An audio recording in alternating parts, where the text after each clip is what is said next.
بسم اللہ الرحمن الرحیم۔ تین کیٹیگریز اللہ تعالیٰ نے جنت میں دکھائی ہیں۔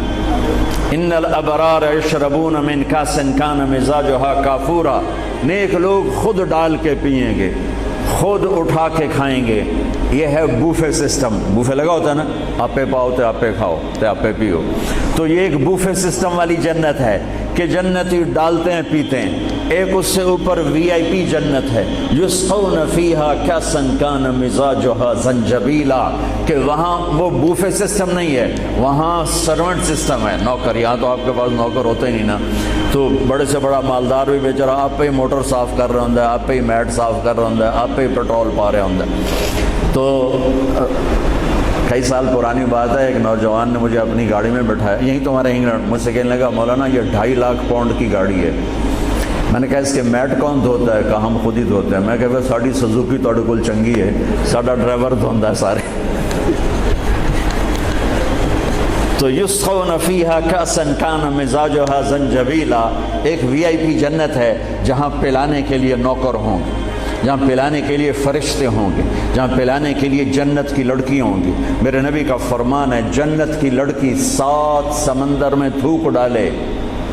میرے کتنے سمندری سفر ہوئے، ہر سفر میں میں یہ حدیث یاد کرتا ہوں تو پاگل ہو جاتا ہوں۔ سمندر 100 سمندر میں جنت کی لڑکی تھوک ڈال دے تو میرے نبی کا فرمان ہے سارے سمندر کا پانی شہد سے زیادہ میٹھا ہو جائے گا۔ لکان ماءہ احلی من العسل۔ وہ کیا چیز ہے؟ سورج کو انگلی کے فنگر ٹپ دکھا دے تو سورج اللہ کی قسم نظر نہیں آئے گا۔ جیسے سورج کے سامنے ستارے غائب ہو جاتے ہیں، چہرہ نہیں، صرف فنگر ٹپ کے سامنے سورج غائب ہو جائے گا تو اس کا چہرہ کیسا ہوگا، اس کا ہاتھ کیسا ہوگا؟ بِأَيِّ بَنَانٍ تُعَاطِيهِ، میرے نبی کا فرمان، کن ہاتھوں سے تمہیں پیش کرے گی جام کہ اس کی انگلی کا ایک فنگر ٹپ سورج کو دکھا دو، سورج نظر نہ آئے، وہ پیش کرے گی۔ اور اس کے جسم پہ 100 جوڑے ہوتے ہیں، ایک جوڑا نہیں ہوتا، 100، اور ہر جوڑا دوسرے جوڑے میں نظر آتا ہے، اور اس کے جوڑوں کے اس کا جو فراق ہوتا ہے، اس کا جو لہنگا ہوتا ہے، وہ 3 میل کے دائرے میں گھوم رہا ہوتا ہے، 3 میل کے دائرے میں۔ اور یہ اس لیے ہے کہ جنت کے لباس کا وزن کوئی نہیں، اس کا وزن ہے، یہ ویسٹ کوٹ کا وزن ہے۔ اب تھوڑا وزن ہی لگ رہی کہ گرمی محسوس ہو رہی۔ جنت کا جو لباس ہے اس کا دھاگا نور سے بنا ہے، نور کا وزن نہیں ہوتا، تو 100 پہنے یا 1000 پہنے، 100 جوڑے اللہ بندوں کو بھی پہنائے گا، جنت کی لڑکیوں کو پہنائے گا، 100 جوڑے میں اس کا جسم چاندی کی طرح چمکتا نظر آئے گا۔ وہ اس کی طرف بڑھے گی، ایک قدم جب اٹھائے گی 1 لاکھ ناز و انداز اپنے خامد کو دکھائے گی۔ یہ وی آئی پی لوگوں کی جنت ہے۔ ایک وی آئی پی، چاہے لکھاں وی لا دیو، لکھاں کروڑاں وی آئی پی۔ وہ ایک سب سے بڑی جنت ہے جس میں سارے غریب لوگ ہوں گے، مالدار بھی ہوں گے پر تھوڑے، غریب زیادہ ہوں گے، ریڑھی والے، تانگے والے، رکشے والے، ٹھیلے والے۔ وہ سب سے وی آئی پی جنت میں ہوں گے کہ وہاں جو پلانے والا ہوگا، نہ حور، نہ خادم، نہ فرشتے، نہ بیگم، نہ بیوی، نہ نوکر، وہاں پلانے والا اللہ خود ہوگا۔ وَسَقَاهُمْ رَبُّهُمْ شَرَابًا طَهُورًا، وہاں پلانے والا خود میرا رب ہوگا، میرا اللہ ہوگا، میرا اللہ ہوگا۔ اور جنت کا ایک چشمہ، اس کا نام ہے تسنیم، ایک دریا تسنیم۔ باقی سارے دریا چشمے زمین پر چلتے ہیں، جو تسنیم ہے وہ زمین پر نہیں ہے، وہ ہوا میں چلتا ہے۔ تسنیم کہتے ہیں سنام، سنام ہوتی اونٹ کی کوہان، ایسے تو وہ پانی یوں چلتا ہے، یوں چلتا ہے، یوں چلتا ہے، اور ہوا میں چلتا ہے، ہوا میں نہ ادھر گرتا ہے نہ ادھر گرتا ہے۔ سبحان اللہ، پتہ نہیں کیا چیز اللہ نے بنائی۔ جب وہ چاہے گا، تسنیم سب سے اعلیٰ درجے کی شراب ہے جنت کی، سب سے اعلیٰ درجے کی شراب تسنیم ہے، جو اللہ جنت الفردوس والوں کو خالص پلائے گا، نیچے والوں کو ہمیں تھوڑا جا قطرے 2 قطرے ڈال کے دے گا۔ وہ ہوا میں اڑتا ہوا چشمہ ہے، اور ایسا حسین ہے، ایسا وہ دل فریب ہے کہ اس کو بیٹھ کر دیکھنا چاہے گا تو 1000 سال دیکھنے میں مست ہو جائے گا، پینا اس کے بعد کی چیز ہے۔ تو میرا رب وہاں خود پلانے والا ہے، میرا رب میرے نبی پاک صلی اللہ تعالی علیہ وسلم ایک خوبصورت زندگی لے کر آئے اور جنت کی چابی اس کے ساتھ لے کر آئے کہ اگر دنیا اور آخرت کو جنت بنانا ہے تو میرے نبی کے طریقے پر آ جاؤ. پاسپورٹ بن گیا, ویزا لگوا لو, ویزا محمدی اسٹمپ کرواؤ اور سیدھے مرتے ہی جنت میں چلے جاؤ. یہاں بھی مزے وہاں بھی مزے.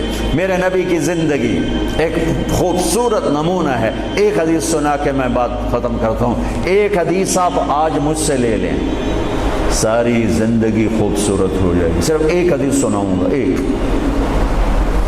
اور پوری زندگی میں رنگ بھر جائے گا, پوری زندگی میں رنگ بھر جائے گا. صرف ایک حدیث.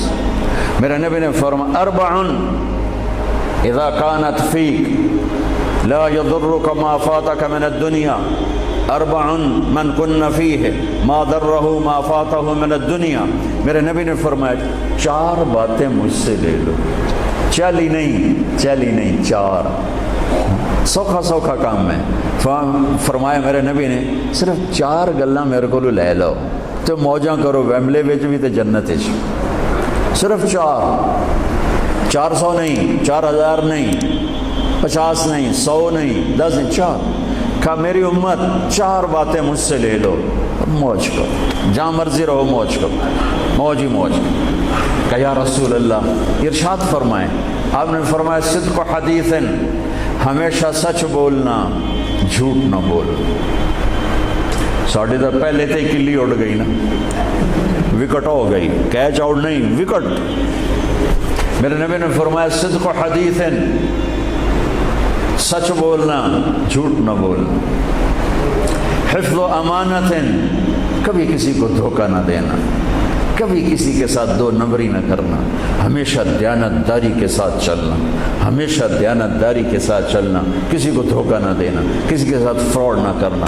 میرے نبی نے فرمایا ایک اور حدیث ساتھ جو یہ دو صفتوں کی وضاحت کے لیے, صدق اور امانت, سچائی اور امانت داری.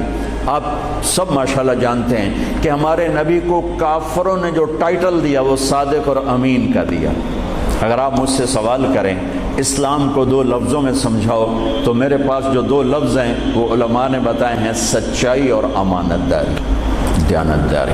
آپ مجھ سے پوچھو سارے کفر کو دو لفظوں میں بتاؤ, سارے کفر کو دو لفظوں میں, تو میرے پاس دو لفظ ہیں جو علماء نے بتائے ہیں, جھوٹ اور فراڈ, جھوٹ اور دھوکے بازی. جھوٹ اور دھوکے بازی ساری دنیا کا کفر اس میں جمع ہے, اور سچائی اور امانت داری ساری دنیا کا اسلام اس میں جمع ہے. میرے نبی نے فرمایا میرا امتی ہر گناہ کر سکتا ہے, دو کبھی نہیں کرے گا, دو کبھی نہیں کرے گا. ایک جھوٹ کبھی نہیں بولے گا, ایک دھوکہ کبھی نہیں دے گا. لیکن میں درد سے کہتا ہوں مسلمان نام ہی جھوٹے کا پڑھ کے, اور فراڈیائی مسلمان ہے اور جھوٹائی مسلمان ہے. جو غیر مسلم ہے اسے جھوٹ سے نفرت ہے. ہم کلمہ پڑھنے والے رج کے ٹکا کے جھوٹ بولتے ہیں, ٹکا کے دھوکہ دیتے ہیں. جب موت ہے ہی نہیں, جب موت کے بعد کوئی پوچھنے والا نہیں ہے, تو میرے نبی نے فرمایا چار باتیں بتا کے جا رہا ہوں. آپ نے فرمایا میں وہی چار باتیں اپنے نبی کی بتا کے جا رہا ہوں, سچائی, امانت داری, جھوٹ نہیں بولنا, دھوکہ نہیں دینا. تیسری بات حسن و خلیقت, اپنے اخلاق اچھے رکھو, اپنے اخلاق اچھے رکھو. معاف کرنا بھی سیکھو, معافی مانگنا بھی سیکھو, درگزر کرنا بھی سیکھو, اور جھکنا بھی سیکھو. سخاوت سیکھو, محبت سیکھو, دلداری سیکھو, تواضع سیکھو, عاجزی سیکھو, خدمت سیکھو, لوگوں کے سامنے بچھنا جھک جانا سیکھو. اکڑنے والے ٹوٹ جاتے ہیں, بچھنے والے کامیاب ہو جاتے ہیں. جس شاخ پہ پھل ہوتا ہے وہ نیچے جھک جاتی, جو شاخ خالی ہوتی ہے وہ اوپر کھڑی ہوتی. تو تیسری بات فرمائی اخلاق ٹھیک کرو. سارے اخلاق کا ایک جملہ بتا دیتا ہوں, سارے اخلاق کا ایک جملہ بتا دیتا ہوں. میرے نبی کا فرمان احسن الی من اساء الیک, جو تمہارے ساتھ برا سلوک کرے تم اس کے ساتھ اچھا کرو. ایک جملہ. برے کے ساتھ برا بننا یہ کون سی بڑی بات ہے؟ جو تمہیں پوچھتا نہیں اس سے پوچھو, جو تمہیں دیتا نہیں اس سے دو, جو تمہیں بد دعا دیتا ہے اس سے دعا دو, جو تمہاری غیبت کرتا ہے تم اس کو دعا دو, جو تمہاری برائی کرے تم اس کی تعریف کرو. پھر دیکھو اللہ کا غیبی نظام کیسے آپ کو ہوا میں اٹھاتا ہے اور اڑاتا ہے.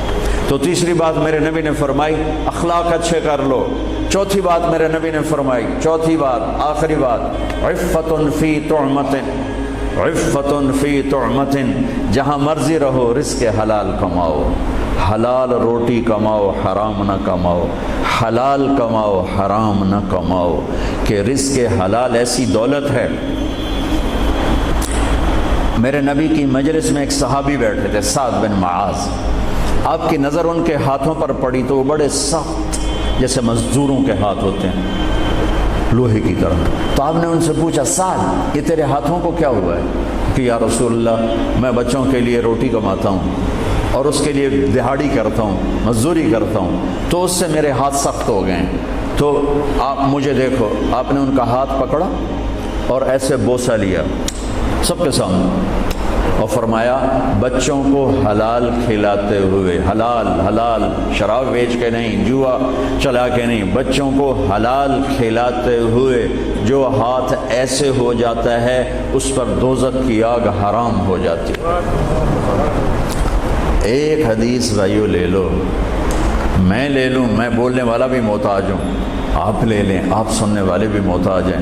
اللہ کی قسم دنیا بھی ہماری بن جائے گی، آخرت بھی بن جائے گی. تبلیغ کا کام ان خوبصورت صفات کو سیکھنے کی محنت ہے.